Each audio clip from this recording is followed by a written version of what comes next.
যে আমি টিকটকার, অথচ আমি টিকটক করি না। আমি কিন্তু বিভিন্ন শর্ট ফিল্ম গুলো বানাই মানুষদেরকে বোঝানোর জন্য। এখন সেটাও অনেকটাই কমিয়ে ফেলেছি। এইগুলো নিয়ে নানান ভাবে মানুষ উপস্থাপন করে। আল্লাহ রাব্বুল আলামিন এই বাংলার জমিনে বাংলাদেশের সমস্ত জেলা থেকে আলহামদুলিল্লাহ কোরআনের কথা বলার জন্য ইনভাইট করে। শুধু তাই নয়, মানুষ যতটা সম্মান এই জমিনে দিয়েছেন একমাত্র শুধুমাত্র কোরআনের জন্য এই সম্মানটা। বলেন সুবহানাল্লাহ। কিসের জন্য? আমি তো তেমন ভালো কেউ নই, আমি তেমন বড় আলেম নই, আমি তেমন মুফাসসির নই। মুফাসসির তো দূরের কথা, তাফসীরের অর্থ করাই তোমার জন্য কষ্টকর। তারপরেও মানুষ কথা শুনতে চায়। আমি তো এটা বিশ্বাস করি আমার জন্য নয়, এটা শুধুমাত্র আল্লাহর কোরআনের জন্য। বলেন ঠিক কিনা? এখানে যতক্ষণ পর্যন্ত কোরআনের কথা বলবো ততক্ষণ পর্যন্ত আপনারা শুনবেন। আমি বিশ্বাস করি যখন আমি বেদের মেয়ে জোসনার গান গাবো তখন জুতাগুলো আমারে দিয়ে দেবেন, যার যেন জীবনে জুতা কিনা না লাগে। ঠিক আছে? ঠিক দিবেন না হুজুর নেন। আমার মা বোনেরা পর্দার অন্তরালে আছে, আমার ধারণা আপনাদের থেকে বেশি। ঠিক বলেছেন? হারুন ভাই বললো ঠিক, তাইলে ঠিক। যেহেতু হুজুর মানুষ, আমার ভাইরা আলে আমার মা বোনেরা বেশি মাহফিলে আসে, আমার মা বোনেরা আবার বাজারেও যায় বেশি। বলেন ঠিক কিনা? আমি দেখলাম এই বাংলার জমিনে একটা জিনিস ইতিপূর্বে দেখেছি, আল্লাহ কিয়ামতের আগে কিছু বিষয় তুলে নিবেন। তার মধ্যে অন্যতম হলো নারীর ভূষণ লজ্জা। এই লজ্জাটা তুলে নেবেন। এখন নারীদের লজ্জা কম না বেশি? তার মানে অনেকটাই তুলে নিয়েছেন। আগে ওড়না তাও তো এক পাশে দিত, এখন ডাইরেক্ট ওড়নাই পরে না। আর এই পরে না তো পরে না, আবার সেইটা ভিডিও করে টিকটক করে ঝাঁকানি দিয়ে দেখায়। ঠিক বলছি না? ঠিক বলছি? মানে লজ্জা শেষ। এমনকি এমন কথাগুলো বলে যেই কথাগুলো আমরা মুখ দিয়ে আনা কষ্টকর, কিন্তু সেই কথাগুলো অনায়াসে বলে ফেলে আমার মা বোনেরা। আমি বলেছি মা বোনদের লজ্জা কেন কম? যদি কোনো জায়গায় 10 জন পুরুষ থাকে আর একজন মহিলা থাকে, দেখবেন ওই মহিলার ভাব বেড়ে যায় যে 10 জন পুরুষ একসাথে, আর একজন মহিলা উনি লিডার মনে করে, আমির মনে করে। খেয়াল করে দেখবেন। আর যদি 10 জন নারী থাকে, একজন পুরুষ যদি থাকে, তাইলে দেখবেন এই পুরুষটা ওখানে কাচুমাচু করে যে কমনে দৌড় দিলি বাঁচা যায়। ঠিক বলছে না? ঠিক বলছে? 10 জন নারী আর একজন পুরুষ, ওর খালি শুধু মনে হয় কোনে আসলাম, মানে গরমকালে শীত লেগে যায়, মানে কাচুমাচু করতে। সত্য বলছি না মিথ্যা বলছি? তাহলে লজ্জা উঠাই নিয়েছে। আর এই বছর এসে আমি আবিষ্কার করলাম আল্লাহ নারীদের কাছ থেকে শীতটা উঠাই নিয়েছে। কি উঠাই নিয়েছে? শীতটা উঠাই নিয়েছে। কিয়ামতের আগে কিছু উঠাই নেবে, তার মধ্যে লজ্জা তো নেছে, এবার নতুন করে এই বছর নেছে শীতটা।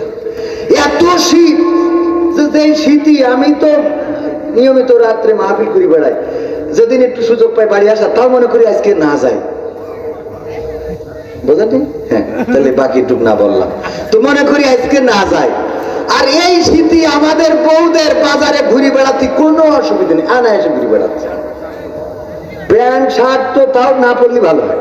সেদিন একটা মিডিয়ায় দেখলাম একজন শাড়ি পরিয়েছে, তো সব দেখা যাচ্ছে, মানে সব বলতে অনেক কিছু দেখা যাচ্ছে। বাচ্চারা কি খাবে না খাবে এগুলো সব দেখা যাচ্ছে। উনারে বলতেছে যে আপনার কি শীত লাগছে না? বলছে আমার শীত নাই। এটা খেয়াল করেছেন কিনা? অনেকের চোখে পড়তে পারে, আমার চোখে পড়েছে। কবেন হুজুর এগুলো খুঁজে বেড়ায় মনে হয়। ও খুঁজে বেড়ানো লাগে না, ও শয়তানদের আল্লাহ নিয়ে দেয় সামনে। কথা কয় না? কারণ আমাদের সামনে বেশি আনে। শয়তান চিন্তা করে এর সামনে নিয়ে যদি এর কোনোভাবে একটু লাইন চেঞ্জ করিতে ধানের হুতি ফেলাতে পারে। ঠিক না? ঠিক। শয়তানের ধান্দা কি? প্রতিটা মানুষের একটা ধান্দা আছে না? যেমন হাসপাতাল করেছে, ও কি মানুষের সুস্থতা চিন্তা করে আপনি তাই মনে করেন? ও তো সারাদিন চিন্তা করে এলাকায় সব রোগী ভরে যা। কথা কয় না? ডাক্তার সে কি চিন্তা করে? গাড়ির গ্যারেজ খুলিছে, ডেন্টিং পেন্টিং এর কাজ করে, ওর চিন্তা হইলো কবির ভাই কবে অ্যাক্সিডেন্ট করে, যাতে একটু গাড়ি নিয়ে এসে বলে যে ঝাড়ি দিয়েছি নেন ঠিকঠাক করেন, সোজা মজা করি কিছু টাকা ইনকাম করেন। ঠিক না? ঠিক বলছে? সবাই প্রত্যাশা করে। তো শয়তান কি ও বলি দেখে, ও চিন্তা করে যে সভাপতির বুড়ো বয়সে যদি কোনোভাবে একটু গোলাপানি খাওয়াই দেওয়া যায়। এই জন্য বুড়ো বয়সে দেখবেন হঠাৎ করে 80 বছরের বুড়ো খেড় বাগানে এক তরুণী নিয়ে ধরা খেয়ে। ওর বুড়ো মানুষ, তুই এখন এই তরুণী নিয়ে যে তুই ওর কি বলবো, মাহফিল তো সব না বললাম। রেখে দিলাম। এই সত্য বলছি না মিথ্যা বলছি? কিন্তু এটা হলো শয়তান করে। না না, এটা তো বাস্তবতা, একজনও যাবে না। দেখেন এই শীতে যে আপনারা বসে আছেন, আপনারা চলে যাবেন কেউ? আমার সভাপতি উপদেষ্টা বলছেন চলে যাবেন, আপনারা চলে যাবেন? কথাগুলো বাস্তবতার সাথে বলছি না খারাপ বলছি? এইগুলো যদি না বলি আপনি এগুলো থেকে পরিত্রাণ পাবেন না। তো এগুলো আমরা বলছি না বলেই তো দিন দিন সমাজটা খারাপ হয়ে যাচ্ছে। আমার যুবকদেরকে বোঝানো হয় নাই। আমি বলি সম্মানের মালিককে, বলেন সম্পদের মালিককে, টাকার মালিককে, আপনার জমি জায়গা দেওয়ার মালিককে, সন্তান দেওয়ার মালিককে। কিন্তু আজ পর্যন্ত বলতে শুনি না বউ দেওয়ার মালিক আল্লাহ। এটা বলেছি কোন হুজুর? কিন্তু বউ দেওয়ার মালিককে আল্লাহ, এইটা তো শেখানো হয় না। এই জন্য যুবকরা লাইলাতুল ফেব্রুয়ারিতে গদখালি যেয়ে ভিড় করে। ঠিক না ভাই? ঠিক। ওরে যদি বুঝাতেন যে তুমি তাহাজ্জুদের নামাজ আল্লাহর কাছে কান্নাকাটি করো, হে রব তুমি আমার একটা সুন্দর পাত্রী, একজন নেককার বান্দি তুমি আমার স্ত্রী করে দাও, এই তাহাজ্জুদে ও যে বউ পেত, ও জীবনে ওর জীবন ধন্য, ওর চরিত্র গোষ্ঠী ধন্য হয়ে যেত। কিন্তু ও নিজে পণ্ডিতি করে বিনোদিয়া পার্কের তো একটা ধরে নিয়ে আইছে। ও ধরে এনেছে যেদিন বিয়ে, ওই দিন দেখে আর একজন রাস্তায় এসে দাঁড়িয়ে বলছে যে কোথায় নিয়ে যাবা, আমার সাথে এতদিন আছে না নাই? আর শয়তানের শয়তান, ও যখন 4-5 জনের সাথে লাইন মেরে থিয়ে দিয়েছে। আমার সভাপতি গেছে ছেলে বিয়ে দেবে, তাই দেখতে যাই, জিজ্ঞেস করছে মা তোমার কোনো এখন তো সময় খারাপ, তোমার মন্তব্য কি? আমরা তো তোমাকে পছন্দ করেছি। আমার আব্বা আম্মা যে সিদ্ধান্ত নেবে আমি সেই সিদ্ধান্ত। তো তুই আব্বা আমার সিদ্ধান্ত নেবে, তা গদখালি বিনোদিয়া পার্কে যে কটা ঘুরলি ও কটার কি হবে? সত্য না মিথ্যা? যদি বলেন না এগুলো ঘটে না, তাহলে আমার চোখের সামনে পড়ে ওরা কারা? কথা কয় না, ওরা কারা এই কাজগুলো? ওরে ভদ্র, আমার আব্বা আম্মা যা বলবে আমি তাই করব। আব্বা আম্মা বলবে শয়তান তুই একজনের মাজা পর্যন্ত চিকুন করে ফেলিস। ও এখন মোটরসাইকেলে উঠলি মোটরসাইকেল খালি নিয়ে ধানের ভিতরে নিয়ে যায়, কারণ বোঝাই না যায় এর মধ্যে কেউ আছে কিনা। ঠিক না ভাই? ঠিক। পুরো হালকা করে ফেলিছে, 3 পিস লাগবে কোনতে দেবে টেনশন করতে করতে কলার খান্দি চুরি আছে না নাই? এই জন্য এগুলো পরিবর্তনের দরকার আছে না নাই? যদি মনে করেন আমার তো এই সমস্যা নাই, আমি বলি দাদা যারা আছেন তাদের নাতিরা যদি এই কাজ করে, ওই নাতি আপনার জাহান্নামের কারণ। এবং সেই আয়াত তেলাওয়াত করেছি, আল্লাহ রাব্বুল আলামিন সূরা তাহরিমের 6 নম্বর আয়াতে বলেছেন ইয়া আইয়ুহাল্লাযীনা আমানু কু আনফুসাকুম ওয়া আহলিকুম নার, ওগো ঈমানদারেরা তোমরা আগুন থেকে নিজেদেরকে বাঁচাও আর তোমরা তোমাদের আহালদেরকেও বাঁচাও। নিজেরা নিজেদেরকে বাঁচাও আর আহালদেরকে বাঁচাও। নাতি ছেলে ডিজে পার্টির আয়োজন করেছে 31st নাইটে, যে দাদার বললাম আপনার নাতি ছেলে একটু কন্ট্রোল করা যায় না? কয় বাবা এখনই তো বয়স ওইটা করার, তোমাদের এত অসুবিধা হয় কেন? আমাদের অসুবিধা হয় যে ওই নাতি আপনার জাহান্নামের কারণ হয়ে যাবে। ঠিক না ভাই? ঠিক। ছেলে আয়োজন করেছে, বাবাকে যদি বলে আরে ভাই এখন তো এই বয়স, এখন করবে না তো কখন করবে? এরকম বাবা আছে না নাই? এখন তো এটা করার বয়স, এখন একটু ডিজে বাজাবে, একটু ফুর্তি করবে, এইটাই তো বয়স এখন, তো এটা এখন করবে না, এরকম বাবা আছে না নাই? যে যাদের গায়ে লাগতেছে আমি সরি, কারণ আপনার জাহান্নামের কারণ হয়ে যাচ্ছে। এবং আমার রব বলেছেন যে আগে নিজের বাঁচানোর পাশাপাশি আহালদেরকেও বাঁচাও। তো আহালদের যদি বাঁচাতে ব্যর্থ হন তাহলে কিন্তু এটাই আপনার জাহান্নামের কারণ হয়ে যাবে।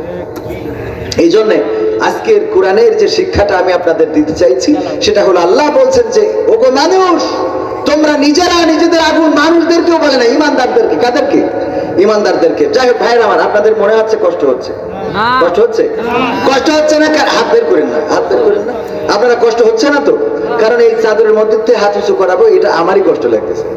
আপনাদের চাদরের মধ্যে থেকে আমি হাতটা বের করতে চাই না। আমি এই যে বইয়ে 100টার উপরে সঙ্গীত রয়েছে, যুবকদের জন্য কিছু সঙ্গীত রয়েছে। আজকালকের ছেলেরা বই নিয়ে আর বসে না, ও বাবা গুগলে সার্চ করিয়া পড়ে। শোনাবো? শোনানোর দরকার। আবার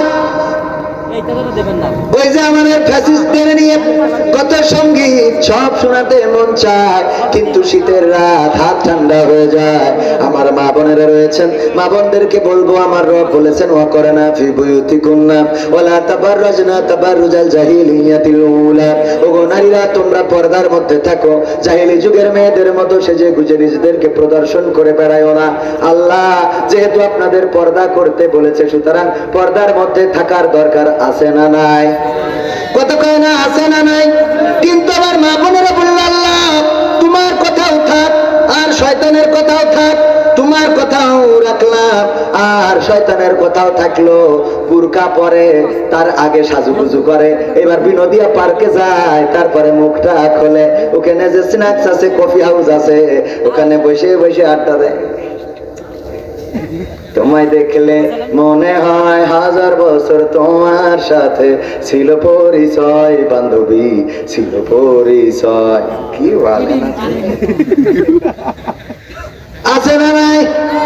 এইগুলো করে আবার যখন গ্রামে ফিরে আসে পর্দা করে, তার মানে বেরিয়ে গেল তাপসী রাবিয়া, ঢুকলো যখন তাপসী রাবিয়া, আর বিনোদিয়া পার্কে যেয়ে হয়েছে রাশ্মিকা মান্দানা। ঠিক না বেটে? তার মানে আল্লাহ তোমার পর্দাও করলাম, আমার শয়তানেরও। হ্যাঁ, ঠিক না বেটে? ও আমার ভাইয়েরা, আমি কিছু সঙ্গীত আপনাদেরকে শোনাতে চাই এবং আমার বয়ান সারমর্ম আমি আপনাদের বুঝাই দেব। কি কি বললাম, রাসূলের সুন্নাহ কেমন করে পালন করবেন বলার চেষ্টা করেছি, কেমনে সুস্থ থাকবেন বলার চেষ্টা করেছি, কোরআনের মধ্যেই থাকবেন, কোরআন দিয়ে কেমন করে সম্মান অর্জন করা যায় বলেছি না বলি নাই? আরেকটু ক্লিয়ার করে দেবো। যেমন ধরেন, ট্রাইব্যুনাল, ইন্টারন্যাশনাল ট্রাইব্যুনাল থেকে আল্লামা সাঈদীর নামে ফাঁসির রায় দেওয়া হয়েছিল। সেই ফাঁসির রায় যেদিন হলো, ওই দিন এই যশোরেও মিছিল হয়েছে না হয় নাই? মানুষ জীবন দিয়েছে না দেয় নাই? মানুষ জীবন দিল, শহীদ হলো। আবার ওই একই ট্রাইব্যুনালে অপর একজনকে ফাঁসির রায় দেওয়া হলো। বলেন যশোরে কি কোনো মিছিল নেমেছিল? একটার জন্য রাস্তায় নামলো কারণ তার মধ্যে ছিল কোরআন, আর একটার জন্য নামে নাই কারণ তিনি কোরআনের বিরোধিতা করেছেন। কথা কয় না? ঠিক না বেঠে? এই জন্য কোরআনের পক্ষে থাকলে ইজ্জত বাড়িয়ে দেন কে? আমার রব। সম্মান বাড়িয়ে দেন। মসজিদে যদি কেউ নামাজি হয়ে যায়, যদি কেউ মাদ্রাসার সাথে সম্পর্ক রাখে, আল্লাহ তার ইজ্জত বাড়িয়ে দেন। আল্লাহ নবী বলেছেন, জমিনে সব প্রাণীকুলকে পর্যন্ত বলে দেয়া হয় যেন প্রাণীরা ওই মানুষটাকে সম্মান করে, সবাই সম্মান করা শুরু করে দেন। ও আমার ভাইরা, এই জন্য মসজিদের সাথে মাদ্রাসার সাথে সম্পর্ক রাখার দরকার আছে না নাই? আমার সাইফুল্লাহ বিন কোরবান ভাই মসজিদের উন্নয়নের জন্য আপনাদের কাছে একটু হাত বাড়িয়েছিলেন, কিন্তু আপনারা তেমন করে সারা দেননি। হয়তো কবির বিন সামাদের কাছে দেবেন, আমি মুসাফির মানুষ এবং আজকের মাহফিলের প্রধান মেহমান, এই জন্য হয়তো আমার হাতে দিতে চেয়েছেন। আমার রব বলেছেন, ইয়া আইয়ুহাল্লাযীনা আমানু লিমা তাকুলুনা মা লা তাফআলুন। ওগো ঈমানদারেরা, এমন কথা বলো না যা তোমরা কাজে পরিণত করো না। কাবুরা মাকতান ইনদাল্লাহি আন তাকুলু মা লা তাফআলুন। এটা আল্লাহর কাছে অত্যন্ত পছন্দের যে তোমরা মুখে যা বলো কাজে তা পরিণত করো। আমি আপনাদের কাছে, আমি নিজেই 1 ব্যাগ সিমেন্টের টাকা দান করলাম, 1 ব্যাগ সিমেন্টের টাকা মসজিদে দিলাম। এই মসজিদে হয়তো আমার কোনোদিন আসা হবে না,